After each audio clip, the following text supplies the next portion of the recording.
काय मला त्यांनी येऊन सगळ्या गोष्टी सांगितल्या आता इथे.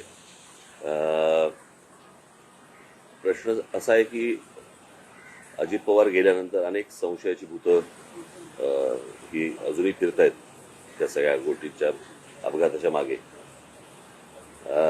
मध्यंतरी मी कोणाशी तरी बोललो होतो की अपघात हा धुक्याने झाला का धोक्याने झाला हे अजूनपर्यंत महाराष्ट्राला समजत नाहीये. आणि अशा सगळ्या परिस्थितीमध्ये त्यांनी मला येऊन सगळ्या त्या टेक्निकल गोष्टी सांगितल्या ज्या त्यांनी पत्रकार परिषदेमध्ये पण सांगितल्या होत्या.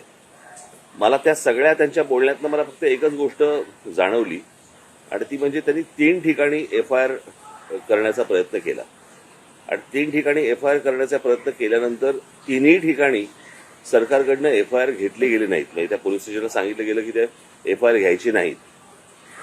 मला इथेच जास्ती मला संशयाची सुई ज्याला आपण म्हणतो की बाबा इथे सरकारला असं का वाटतंय किंवा पोलीस स्टेशनला का घेऊ देत नाही.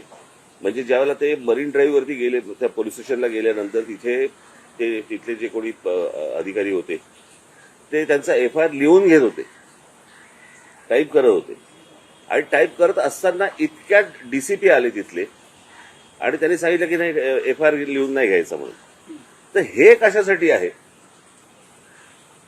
मला असं वाटतं याची उत्तरं जर समजा काही नसेल तो निव्वळ अपघात असेल, जर तो घातपात नसेल, पण जर समजा त्यांच्या घरच्यांनाच कोणाला तरी जर समजा त्याबद्दल जर समजा काही संशय असेल किंवा चौकशी नीट व्हावी यासाठीचा तो समजा FIR त्यांना करायचा असेल तर त्याला अडथळे सरकारकडनं का आणले जात आहेत.